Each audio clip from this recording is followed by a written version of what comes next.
Espero que todos estén atentos en esta noche, ya que vamos a empezar, ¿verdad? Un tema muy especial, algo que el Señor quiere que nosotros, pues, podamos aprender. Quiero saber si están los niños en la sala, si están las niñas Parra, los jovencitos García, porque ya están bastante crecidos nuestros niños. A ver, ¿están en la sala? No, hermana Cintia, mis hijas no están, aquí hay culto por aparte, vinieron visitas, entonces ellas están allá para cantar y eso. Ok, bueno, entonces vamos a saltarnos un poco la historia. Bueno, igual quiero que todos, por favor, me acompañen en la lectura en el libro de Mateo, el capítulo 26, y vamos a leer el versículo 63. El libro de Mateo, el capítulo 26 y el verso 63. La palabra del Señor nos dice, mas Jesús callaba. Entonces el sumo sacerdote le dijo, te conjuro por el Dios viviente que nos digas si eres tú el Cristo, el Hijo de Dios. Acá nosotros vemos que un personaje muy importante en esta historia empieza a cuestionar a Jesús más que todo para tratar de acusarlo, para buscar una manera, un hecho especial del cual acusar a Jesús para que Jesús pudiera ser muerto por el pueblo.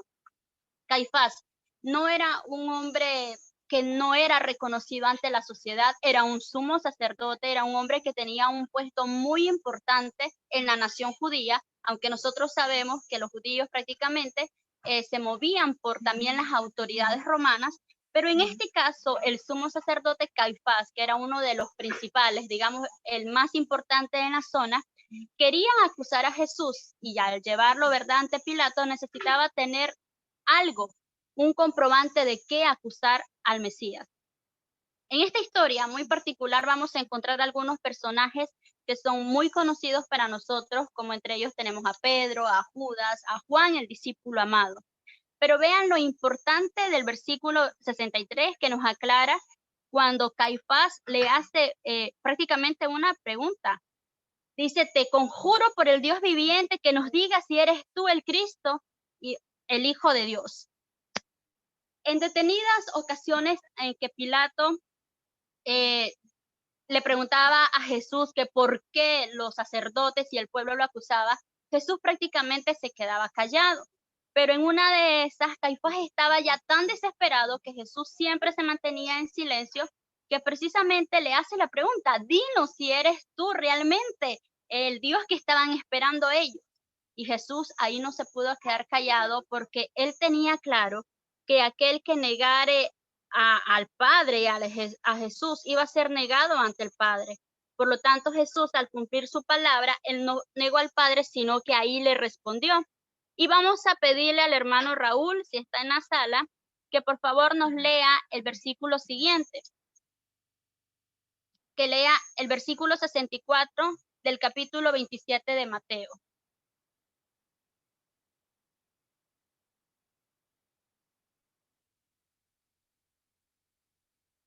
Si no está el hermano Raúl, algún hermano que ya tenga la cita, por favor, y nos colabore en la lectura. Amén. El 64 dice, Jesús le dijo, tú lo has dicho y además os digo, que desde ahora veréis al Hijo del Hombre sentado a la diestra del poder de Dios y viniendo en las nubes de los cielos. Amén. Acá el Señor Jesús da una respuesta certera. Ya en otras ocasiones él hacía silencio, le preguntaba, le interrogaban, ¿verdad? Y realmente, pues el Señor siempre se quedaba en silencio porque no había necesidad de responder ninguna palabra. Pero en este caso Jesús viene y responde directamente una pregunta que le hacía a Caifás. Pero algo muy importante, y es algo que vamos a estudiar en este tema y que vamos a ver la importancia de que nosotros estemos ligados a Dios, es cuando Jesús realmente responde en momentos correctos y en otros cuando le toca hacer silencio.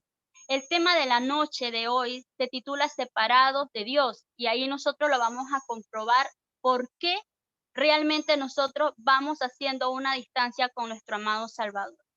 Caifás en el deseado de toda la gente nos cuenta la historia, nos relata esa parte importante, ¿verdad?, de la convicción de Caifás.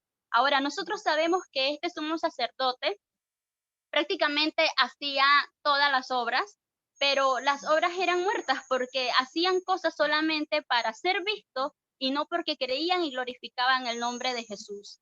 Acá en el deseo de todas las gentes encontramos un párrafo muy importante que dice: la convicción mezclada con la pasión había inducido a Caifás a obrar como había obrado. Como había obrado. En ese preciso momento en que Caifás empieza a interrogar a Jesús porque quería saber si era el Hijo de Dios, si era realmente el rey de los judíos, como así lo llamaban, le hizo una pregunta. Cuando Jesús le da la respuesta, que lo leímos en el capítulo 64, y Jesús le dice, o sea, tú lo has dicho, realmente yo soy. Caifás en ese momento, en vez de sentirse subyugado, haber doblegado su espíritu de orgullo, la historia nos muestra que él lo que hizo fue que rasgó sus vestidos, los vestidos sacerdotales que eran tan sagrados y que no podían cometer tal acto por ninguna causa.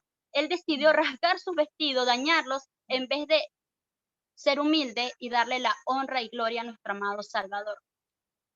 Algo muy importante acá en la historia y que nosotros quiero que hoy analicemos en esta noche es cómo está mi corazón ante Dios y mi corazón conmigo mismo.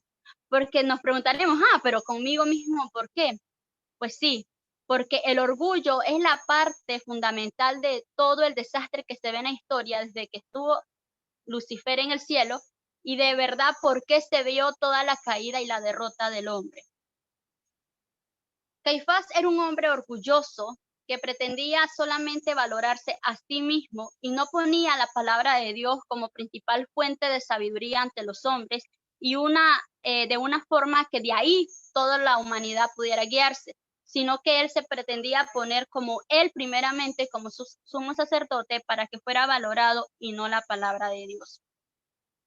Algo interesante acá es que Caifás, como sacerdote de Dios, cometió el pecado, uno de los pecados más grandes.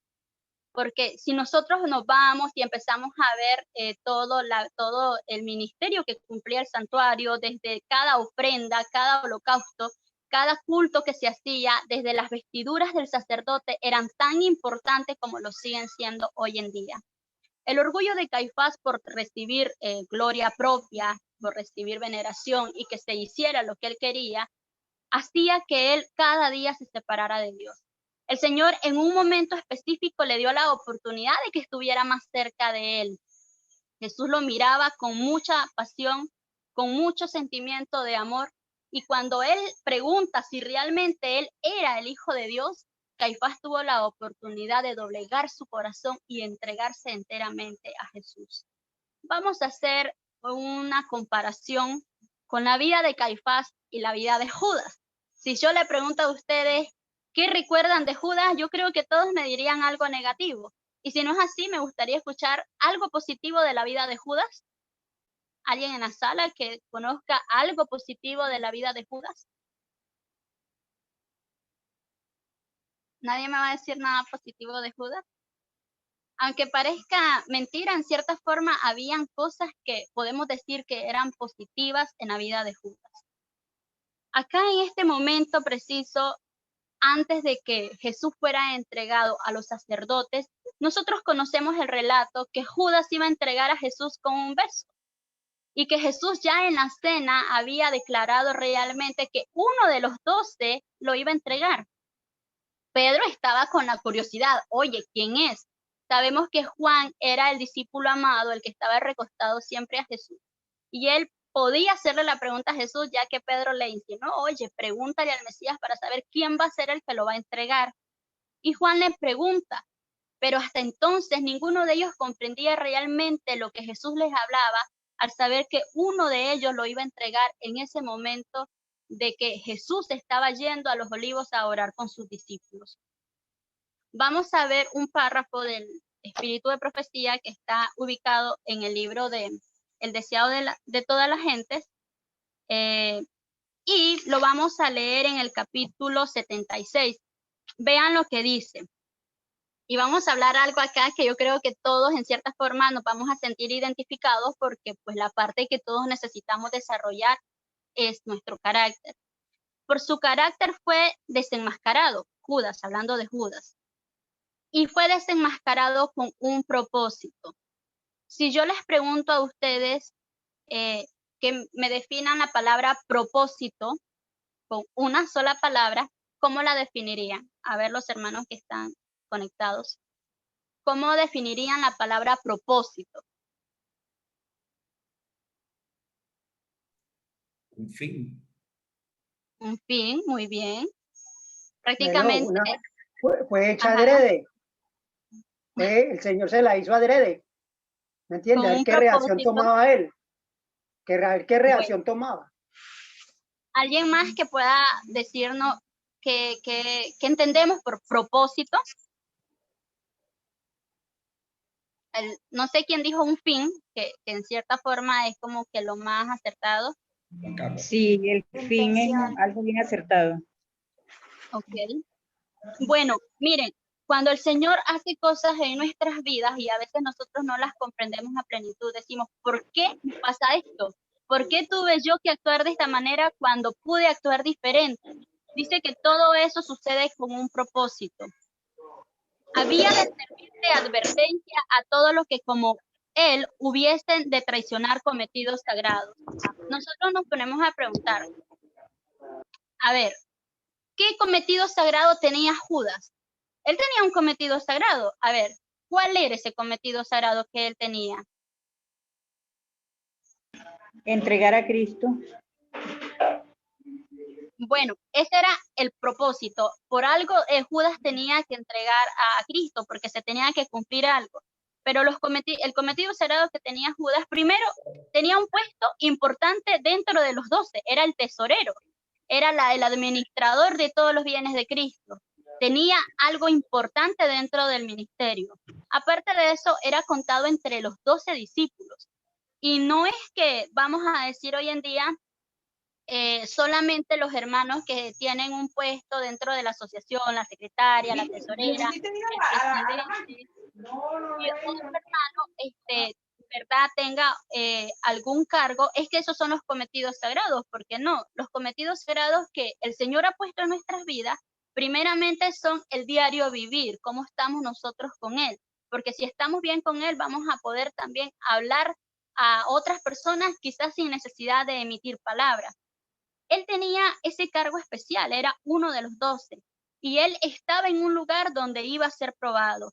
Y nosotros pues vemos que con su carácter, él siempre estaba, todo lo que estaba alrededor de Judas era la ambición al dinero, todo se movía a través del dinero.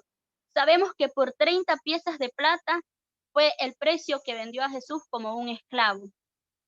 30 piezas de plata era lo que valía un esclavo en ese entonces. Ahora, él tenía por naturaleza, como lo decíamos, el fuerte apego al dinero. Si nosotros nos comparamos con Judas, en este momento diríamos, pero Cintia, a mí no me importa el dinero, no tengo ese apego al dinero, a lo material. Pero ¿cuál es el otro apego? Quizás la falta de orar, la falta de leer la palabra de Dios. Tenemos otro apego mundanal a la ropa, a los bienes, a diferentes cosas que nos apartan de la vida de Dios. Y algo que me llamó mucho la atención, sobre todo en la vida de Judas, es que dice, las pequeñas sumas que llegaban a sus manos eran una continua tentación. Ya dijimos, nosotros quizás no nos interesa el dinero, pero aquellas pequeñas cositas que nos vamos apegando a ellos son prácticamente las que nos separan de Dios. Judas era el tesorero de Jesús. ¿Cuánto dinero manejaban los discípulos? ¿Eran millones, cantidad de dinero? Yo puedo decir que era algo mínimo. No era como ser el tesorero de una nación completa. Sin embargo, las pequeñas sumas eran los que hacían que él cada día cayera a la tentación. Y esas pequeñas cositas que aparentemente para nosotros no son grandes ni son un pecado tan elevado, son las que nos apartan de Dios. El hecho de no administrar bien un departamento que el Señor nos haya dado, un cargo de iglesia, un tema, una predicación, la lección, y nosotros no administramos bien eso, se convierte en esas pequeñitas cosas que nos van haciendo que nosotros de continuo vayamos a la tentación, alejándonos de Dios. Y quiero que hagamos una pausa acá y hagamos una comparación, lo que fue la vida de Judas con la vida de Caifás. Sabemos que Judas murió ahorcado por él mismo, pero no nos cuenta el relato bíblico cómo murió Caifás, porque Caifás en un momento preciso donde pudo entregar su corazón a Dios, arrepentirse de todo lo que había hecho y sin importar que era el sacerdote, reconocer al sumo sacerdote que lo tenía frente de él, decidió negarlo y entregarlo a la multitud, al deseo de que Cristo fuera vendido, fuera crucificado, fuera llevado a la muerte. Y Judas, por pequeñas monedas, que en ese entonces pues realmente no era mucho, decidió entregar a Jesús. Acá hay grandes diferencias de hombres, pero al mismo tiempo tienen una similitud. Y la más importante entre sus similitudes y que deberíamos de tener cuidado es que a ninguno le importó ser humilde y venir a los pies de Jesús, sino que su orgullo prevaleció por encima de Jesús y también por querer ganar las cosas que a ellos aparentemente le convenían más que estar en la presencia de Dios. Al momento de que Jesús es llevado en medio de la turba ante los sacerdotes en ese momento, entre ellos iba Judas. Judas iba pensando, total, es el Hijo de Dios, se va a librar. Y si no lo entrego de alguna forma, Jesús tiene que morir, porque Cristo lo decía repetidamente y entre una de ellas dijo que él podía dañar, tumbar el templo y a la misma vez al tercer día ser reconstruido, que eran cosas que a ellos no la habían entendido a plenitud. Judas estaba horrorizado de ver cuando Jesús era culpado por los sacerdotes. Y en un momento que no se imaginó él, miró directamente a Jesús y Jesús lo miraba con esa mirada tierna, de ese amor compasivo. Y luego de eso, ahí nosotros podemos ver que Judas se siente no arrepentido, sino que él estaba de alguna forma, había colapsado, no en sus sentimientos, sino en su remordimiento de que había entregado a un ser que realmente no tenía la culpa. Judas desesperado va ante Caifás y grita porque él entra en medio de la multitud gritando, diciendo, es inocente, oh Caifás, perdónalo porque es inocente. Sin embargo, ya era en cierta forma demasiado tarde. Judas se sentía tan desesperado en ese momento que corrió ante el hombre que había entregado a Jesús. Y el espíritu de profecía nos dice, Judas vio que sus súplicas eran vanas y salió corriendo de la sala exclamando, demasiado tarde, demasiado tarde. Sintió que realmente ya no podía cargar con tanto peso del remordimiento de entregar a Jesús.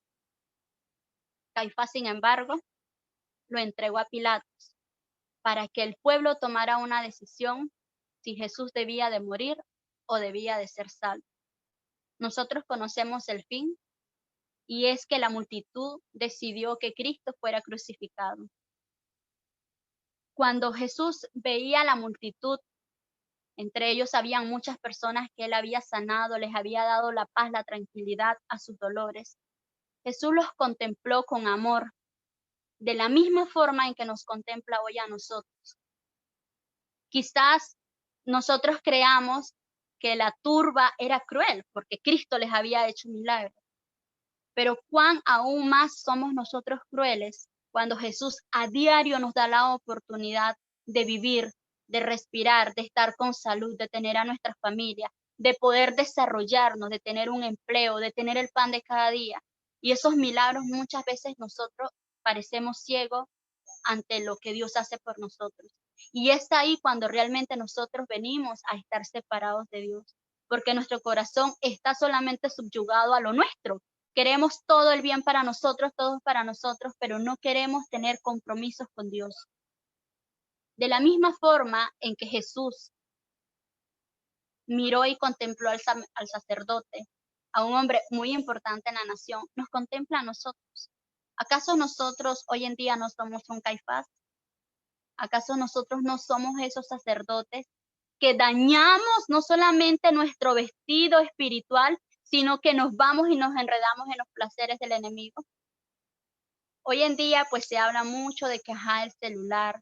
Hace unos días estuve viendo una publicación que decía que en los tiempos de antes, y eso me hizo recordar mucho cuando yo empecé en la reforma, es que se hablaba mucho del televisor, que el televisor era el enemigo número uno de la iglesia, el enemigo número uno para el pueblo de Dios, y que Satanás se revelaba a través del televisor. Y hoy en día nosotros tenemos un instrumento más pequeño que lo cargamos a todos lados y que ese sí no puede faltar en nuestros bolsillos. En cambio, pues a veces la Biblia la dejamos, ¿no? Y decidimos llevar el celular y empezamos a ver cosas que nos separan del amor de Dios, en vez de escudriñar nuestra vida y buscar cosas que nos acerquen a la presencia de Dios. Ser un Caifás no es algo difícil en estos tiempos, ser un Judas peor. Tenemos la oportunidad de arrepentirnos y de dejar todo esto de nuestras vidas que estamos arraigados al mal y buscar la presencia de Dios. Miren, quiero que analicen este párrafo y que lo podamos tener en nuestras vidas como algo especial para que nos podamos fortalecer cada día. Cuando Judas estaba prácticamente yendo a ahorcarse porque no aguantó con el remordimiento que fue diferente al arrepentimiento. Y Jesús estaba siendo llevado por estos hombres, por estos soldados para ser crucificado. Mientras iba caminando, se pudo ver el cuerpo de Judas colgado. Bueno, ya no estaba colgado. El cuerpo de Judas estaba tirado en el piso porque los perrillos ya se lo habían comido y estaba siendo llevado para ser enterrado. Dice que este preciso momento era un momento tan repugnante para todas las personas que lo veían. Pero aún así, la turba no se concentró en Judas, seguía concentrándose en Cristo. ¿Y para qué se concentraban? Para darle la muerte que todos pedían. Nosotros podemos ser esa turba y concentrarnos en Cristo de una manera diferente. Podemos concentrarnos en Jesús para que nos dé la salvación de nuestras almas. Judas estuvo entre los 12 y trató de acercarse a Jesús para que él poder tener ese acercamiento y poder ser semejante a él. Sin embargo, no subyugó al yo. Estamos viviendo en tiempos difíciles. Escuché el tema del sábado que precisamente nos hablaba y nos motivaba a un punto importante que era la oración. Si Judas hubiera estado ligadamente unido en la oración con Cristo, el fin de él hubiera sido diferente. Quizás él no hubiese sido el que hubiera entregado a Jesús, aunque como decíamos al principio, todo es con un propósito. Quizás Caifás si hubiera estado siguiendo no solamente el simbolismo que se hacía de todo lo que representaba a Cristo, sino que él hubiera hecho eso con fervor, con amor, así como lo hacía Abraham, que todo era tan claro. La vida de Caifás hubiese sido otra. Y dice que la vida de Judas está escrita para que aquellos que tienen cometidos sagrados no cometan el mismo error de él. ¿Qué cometidos sagrados el Señor nos ha dado hoy para que nosotros tengamos y podamos serle fiel? Si nosotros tenemos una vida estrechamente ligada a Dios en la oración, en el estudio de su palabra, no para llenarnos de conocimiento y dar los temas más elocuentes o para que vean que uno conoce, porque eso es fácil, eso es leer y uno se llena de conocimiento, pero Dios no quiere eso, sino quiere que nuestra alma sea completamente entregada a Él para que nosotros podamos cumplir, desarrollar aquello que Dios nos ha dado. Es difícil que nosotros en nuestra vida encontremos quizás los talentos, nos cuesta. Yo les pregunto a ustedes qué talentos tienen y quizás ahí alguno me diga, yo no tengo talento o no me he dado cuenta del talento que tengo. Porque usted no ha desarrollado ese cometido sagrado y lo está enterrando, lo está sepultando, de manera que prácticamente no tiene cómo predicar a través de ese talento. Separados de Dios. ¿Qué tan separados estamos nosotros hoy? ¿Qué es aquellas pequeñas cosas, aquellas pequeñas monedas que entraban, que hacen que nosotros nos separemos de Dios? Analicemos. Yo les recomiendo que a diario, no una vez cada día, a diario contemplen un rato la vida y la cruz en la cual Jesús murió. Contemplen esa parte y ahí podremos comprender la gracia de Dios hacia nosotros. Y más allá de la gracia, comprenderemos aquello que el Señor nos ha dado a nosotros para que desarrollemos. Todos podemos tener un fin diferente. Quizás ahorita nuestro fin de la vida sea un fin de perdición, de muerte eterna, que todos crean que realmente nos íbamos a salvar y al final no somos salvos. Pero podemos tomar hoy el camino que nos conduce a Cristo. Nosotros podemos estar muy dentro de la iglesia, conocer la Biblia por mucho tiempo, como era el caso del sacerdote Caifás, y a la misma vez estar totalmente perdidos, totalmente separados de Dios. O podemos tomar un rumbo diferente. El Señor nos invita hoy. No importa qué tan cansados, qué tan separados de Dios hayamos estado. Hoy es el momento para decir, ¿sabes qué, Señor? Yo no quiero ser un Judas, no quiero ser un Caifás. Yo quiero llenarme de ti, no solamente de letras, que realmente las letras nos llenan y esos vacíos siempre están en nuestras vidas. El Señor nos hace una invitación y quiero finalizar este mensaje contándoles un poco acerca de la historia que era para los niños. Creo que muchos de ustedes ya la conocen. Cuenta una moraleja que había un sapo y también había un alacrán. El sapo obviamente es un anfibio, puede manejarse tanto afuera como en el agua. El alacrán, por su parte, necesitaba cruzar el río que estaba obstaculizando su paso hacia el éxito. El alacrán le pide al sapo que por favor sea su medio de transporte para llegar al otro lugar. El sapo le dice, no, tú me vas a picar. No te voy a hacer nada, tú me haces un favor, yo te hago otro. No, que tú eres traicionero. No lo voy a hacer, le dijo el alacrán. Y el sapo confiadamente dejó que el alacrán subiera a su espalda y lo cruzó. Llegando ya casi a la orilla, el alacrán picó dejó meter su aguijón al sapo y el alacrán le respondió, lo siento, esta es mi naturaleza. Obviamente el sapo murió. Quizás nosotros somos el sapo y dentro de nosotros o encima de nosotros llevamos alacranes, llevamos pecados que obviamente van a terminar matándonos y no tendremos la oportunidad de ver a Cristo. O bien somos el alacrán que nos subimos a Cristo, que vamos hacia Él, pero al final terminamos traicionándolos.